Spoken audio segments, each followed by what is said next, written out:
Hello, my name is Mordred Viking and I'd like to welcome you to this stream of Game Dev Tycoon, where we are playing, strangely enough, as a game developer.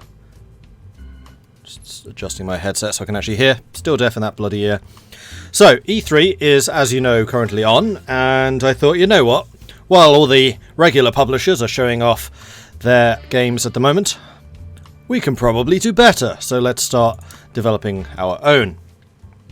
This is an indie game from a couple of years ago. I think it's like 5 years old or something like that.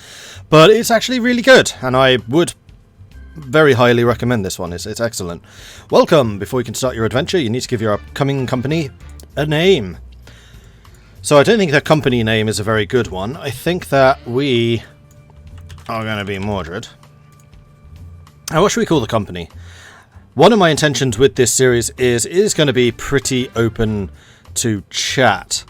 So I would very much welcome your input. Blonde. Yeah, blonde.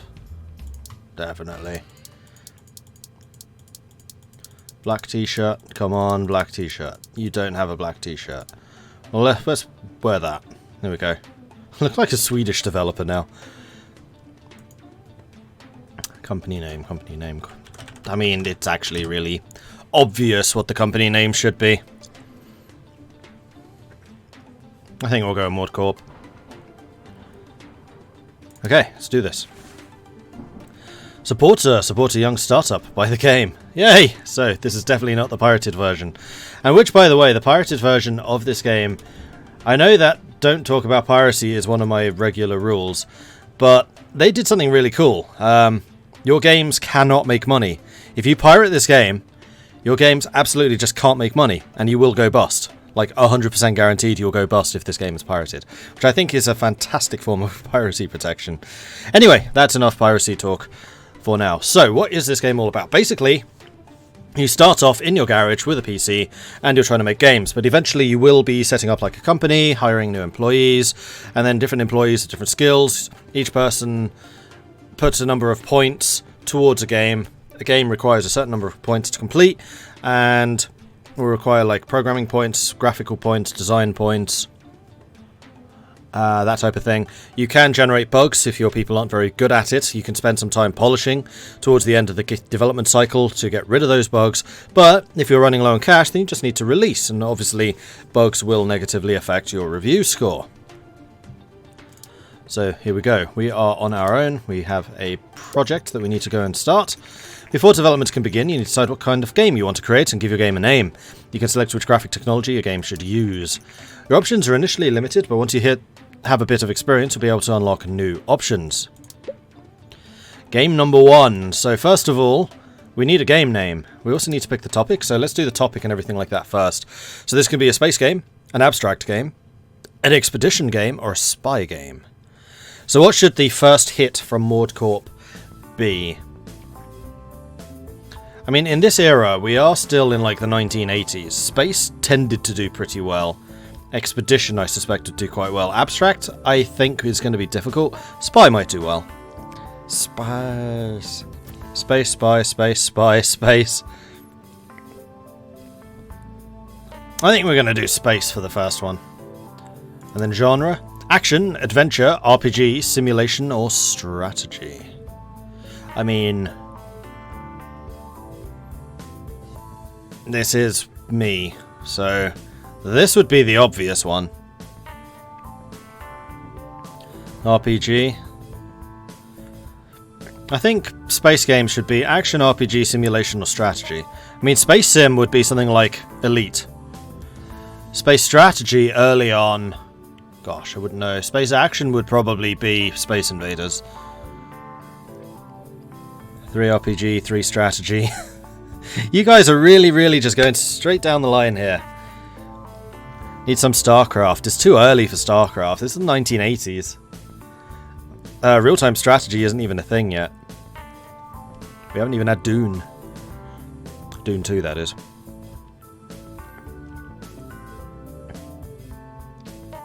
RPG, action. strategy. I mean, strategy is coming a lot, so we're going to make this a strategy game. And then the platform can be the G64, which is the Amiga, I believe. No, Commodore 64. Or the PC. Development cost is 20%. Development cost for the PC is so cheap. However, the G64 does have, at this point, a larger market share. But I think we're going to go with PC. We're kind of seeing the future here. And we can expect that the future is PC. 70k cash in his bedroom. How do they manage that? I don't know. That's completely unrealistic. When I started game development, our development budget was £50. And we blew half of it on our title soundtrack license. Which we later realised was probably actually copyright by somebody else.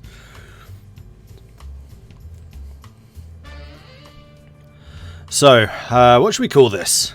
It's going to cost us 10,000 to produce, which is actually a hell of a lot cheaper than, would be what, 30,000? 25,000. Oh. Oh yeah, maths. For Odin, name of the game. For a space strategy? For Odin? I know.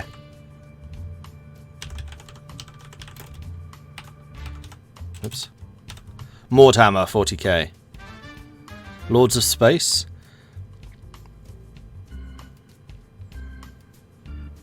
I quite like Mordhammer.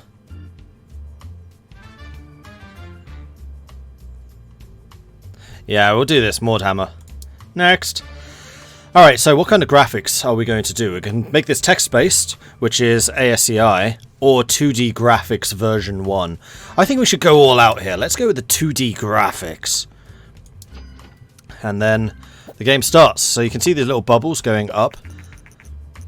So we put 1 point of design, 1 point of technology, and that's it so far. I don't think we even have graphics yet. Well, design might also be art. I think it's like design work and artwork, and then programming, effectively.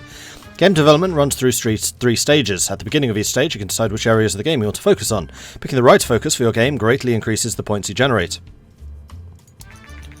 Think about what areas are important for your game and decrease the focus on areas you think are less important. If you want to read a brief description of the different areas, please refer to the help menu. So, what do we want to work on here? So we need an engine.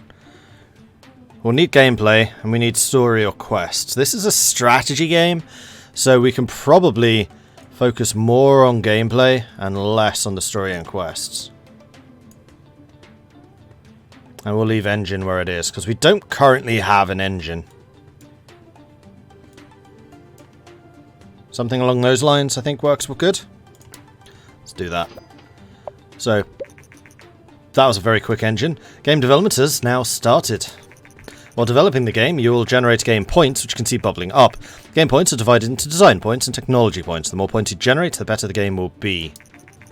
From time to time, there will also be bug points generated. These points become less likely once you gain experience. Bugs should be fixed before the game is released and increase the development cost and time. So there we go, we've got a bug. We've got a load of game points going in. We've got research, which I think opens up new stuff in the future. Development stage 2. So we've got dialogue, level design, and AI. I think we want to go low on the dialogue. We're basically voice acting this ourselves. We're doing maximum artificial intelligence because AI is important. And the level design, I think, is also going to be, well, level design in a strategy, probably about there. AI is everything for strategy games. Hearts of Iron. Oh, getting quite a few bugs at the moment. During development, you can also select additional features for your game. Right now, you can only pick basic sounds, but your options will increase quickly. Selecting additional features makes the game generally better, but also increases its cost. You'll see the graphic type you selected when you define the game. This is just to remind you of your choice. You cannot change the type of graphics mid-game. So, graphics there, basic sound is there. It's going to be stuff like Sound Blaster, isn't it? Bugs of Iron.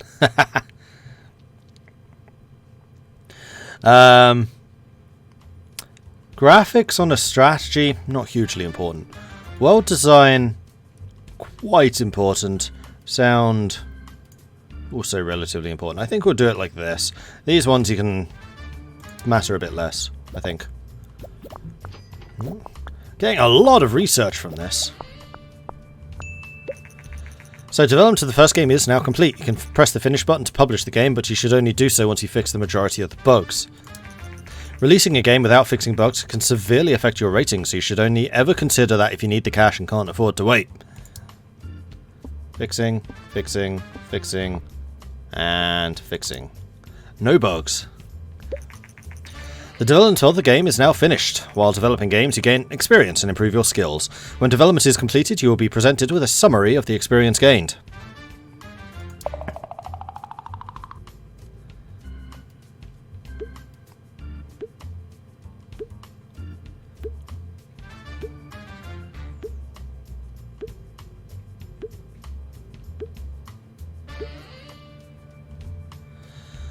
So here we go. We can see the experience we got. So Mordred right now is pretty good at AI and gameplay. He's not great with graphics, so we might well want to hire on an artist at some point. You know what? I should have done this based on me as a game developer, because that's how I started out in this. And I would definitely be a story quests, dialogues person. I'm a writer. Alright, release this game. Let's see how it does. Good judgment. Create a game with a good topic genre combination. Your game is now complete and will be handed off to publishing. We should see reviews and sales coming for the game soon. Can you name personnel you later hire? I hope so. I can't 100% remember, but I hope so. How'd it do? How'd it do? First reviews for the newly released game have come in. What do we get? What do we get? What do we get? 7. Good experience from Star Games. Played it for days. Informed gamer. I like it. Game hero. 6. Shows potential. All games. So not terrible. Not great, but also not terrible. So we should at least have made our money back from this one, which was £44,000. We're going to say this pounds. Hey Ben. Mordhammer, love it. It's a great name, isn't it? After publishing a game, you can invest in a little bit of time to analyze your creation and generate a game report. Game reports are a great way to gain research points as well as valuable insights into what works and what doesn't work when developing a game. To generate a game report, close this message and then click anywhere on the screen to bring up the action menu. Generate game report. Mordhammer 40k. Hey Ben, thanks very much for the bits. Thank you, thank you, thank you. Yeah, let's do a game report. Let's see how this goes. News. Mordcorp, a newcomer in the games industry, has just released their first game, Mordhammer 40k. The game received favourable reviews. With such a good start, Mordcorp are sure to gain fans quickly. And here we can see our sales. So in the first week, we sold 4,900 games, which for a first game in the 1980s is bloody brilliant. Mordhammer 40k sold 4,950 units in the first week on the market. We made it in the charts at 22. We gained 25 fans and we made 34,000. So we still lost 10,000 so far, but that's just in the first week. That's a pretty good return. Now that your game is on sale, you receive income from the game every week. You can see how well the game is doing by looking at the sales graph in the top right screen. I really hope you can make DLC. That'd be kind of cool. Mordhammer 40k was so successful, we now have 25 fans! Which incidentally is how many people are watching the stream right now. Irony? Yes.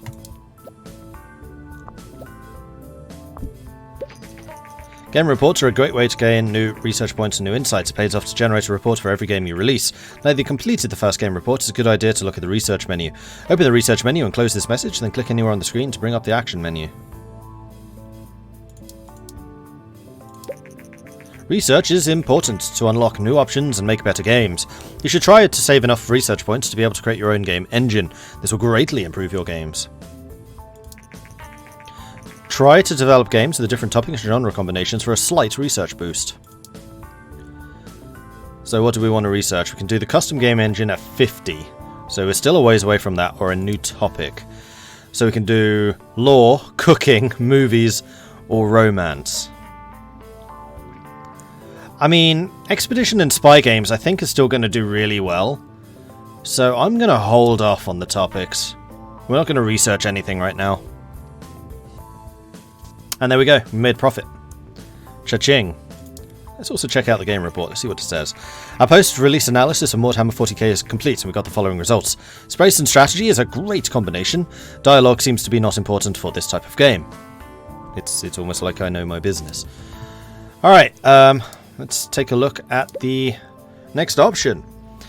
So, we did space strategy last time, so I'm thinking spy. Spy came up second in the quiz that we did earlier.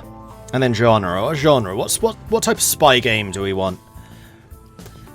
I would think that spy simulation could be good. Spy action could be quite good. That would be like GoldenEye, probably. I mean, really early. What was a really early spy game? Adventure. Adventure's polling highly. Spy simulation, I'm not convinced about. Spy strategy, I'm not convinced. I think it's going to be spy action or spy RPG.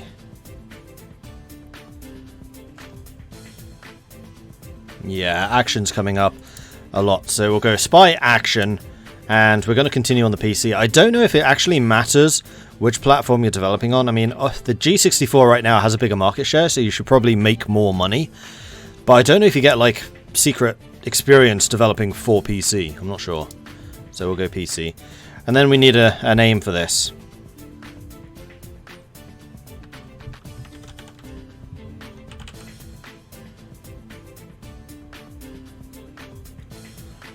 Any idea names?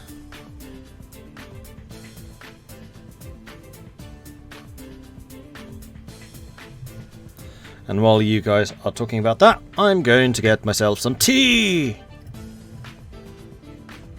Ben, have you ever played this? Because I highly recommend it. It's a fantastic game, actually.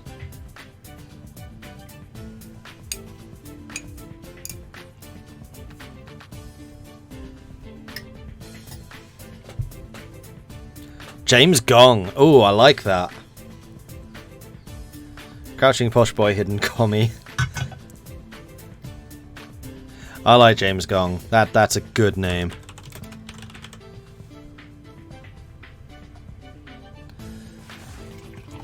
Oh yeah, and did you notice on the Discord I've renamed the 3 new voice channels as well?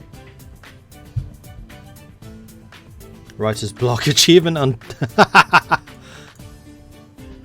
Naming games is somewhat difficult. I got an achievement for taking too long naming the game. That's funny. James Gong, I think, is going to be the one for this. Cost us 15,000 to develop. We're going to go 2D graphics. Basically, it's a platformer. Mordhammer 40k has achieved a company sales record with over 10,000 units sold. This is an important milestone in the history of Mordcorp. Development stage, level 1. So spy action. So let's move these back to roughly the middle. I think engine is going to continue to be quite important. Gameplay, probably slightly less so. Well, let's go a little higher. I think quests a little lower. It's an action game. But I do think that this requires more time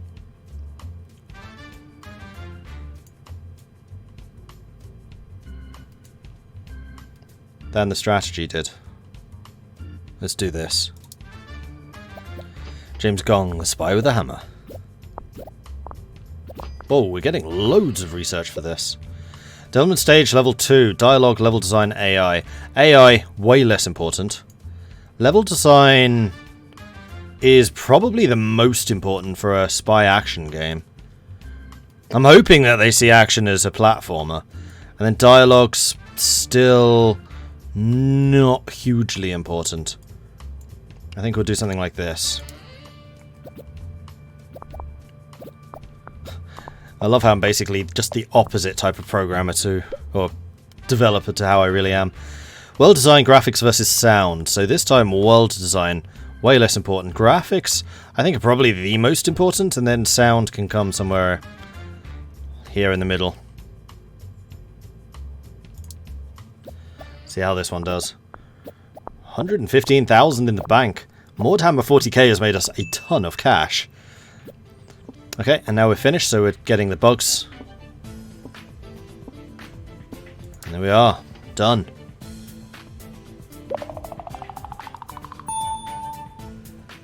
New record in terms of design.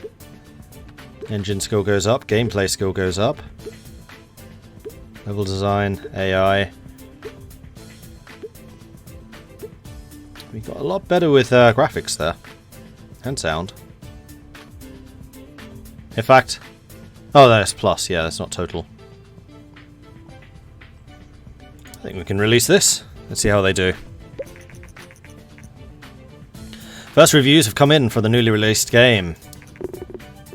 Oh. Oh. Oh. Not bad, not good. That's a lot of low numbers. Not much fun. I'm not sure that there will be another in this series. Quirky, but good. Okay. I think we should probably stick to strategy.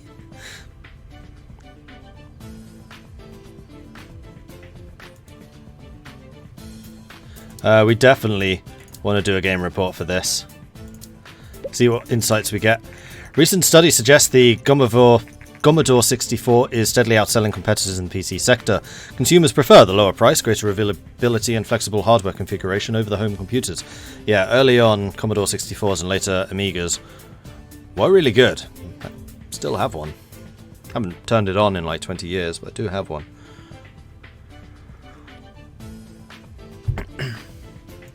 Okay. Experts say this might spell the end of competing hardware manufacturers. I suspect not.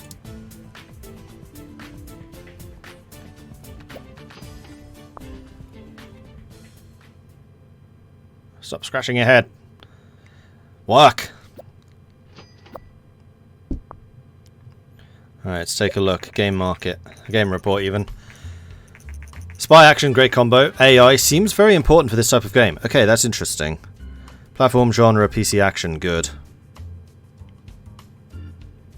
So AI, we should have focused AI more. So bear that one in mind. Okay. Well, I would say that we're going to work on our third game then. We still have Expedition. I think we want to do like an RPG Expedition type game or something like that. Or we could do a space sim. What do you think? RPG Expedition or space sim? Space sim would be elite, basically. While RPG Expedition would be Oregon Trail.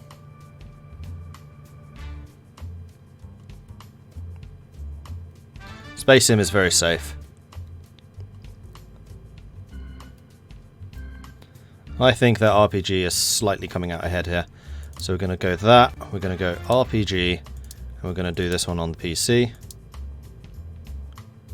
Oh, it actually gives you information. That's interesting.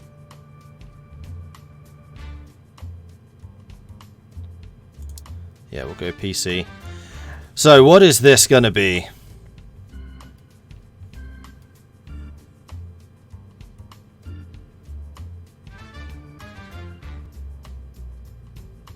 What should we call it?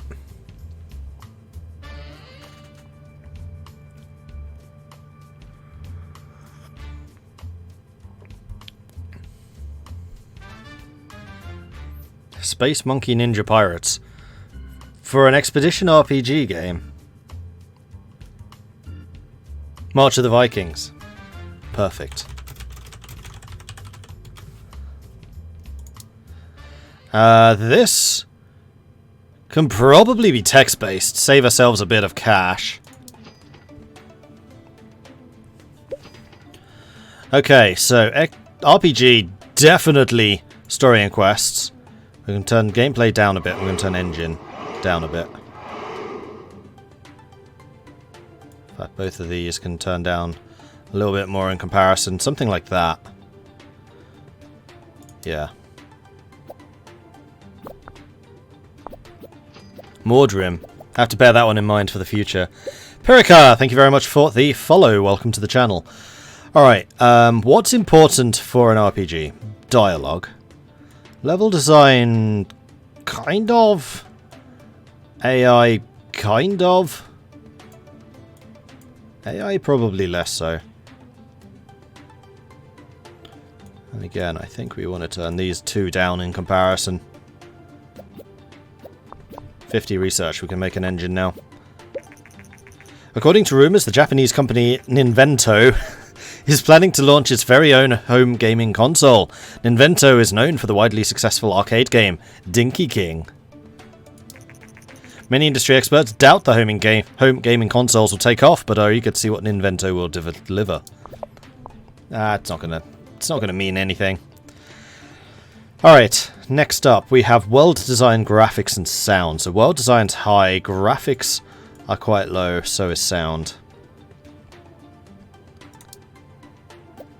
This is where we get all of our dialogue and stuff like that skill. That'll do.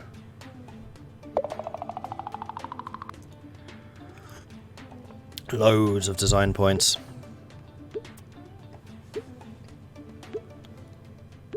We're a pretty well-rounded creator at the moment. We're really good at world design. World design and AI. Let's see how this does. First reviews for the newly finished game March of the Vikings have come in. Really? Abysmal. Pretty bad. Oh. Not bad, not good. Not much fun. Alright, we're definitely sticking to strategy.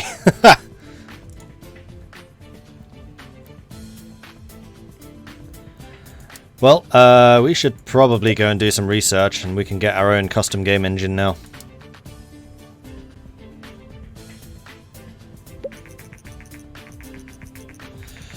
Contracts have now been unlocked. To see available contracts, close the message and then click anywhere on the screen to bring up the action menu.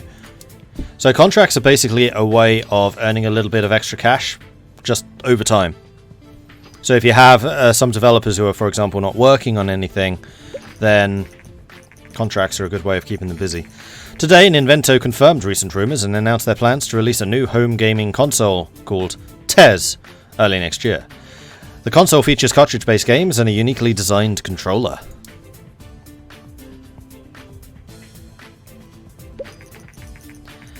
Now you can create your own game engines. To get started, close this message and click anywhere to bring up the action menu. Right, let's do a game report of March of the Vikings first of all to see what happened. We did actually make a profit on it. Even though it didn't do amazingly well, we made a profit. Expedition should maybe have been adventure. Oh, possibly, yeah. Let's see what the game report is. Expedition RPG is a terrible combination.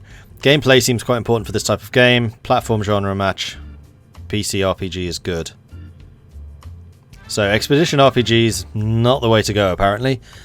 Oregon Trail, not a thing.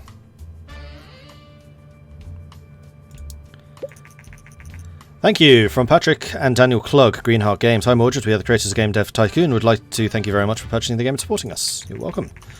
Game Dev Tycoon is the very first game, and it means a lot to us that you are enjoying it. With your purchase, you can support our little startup.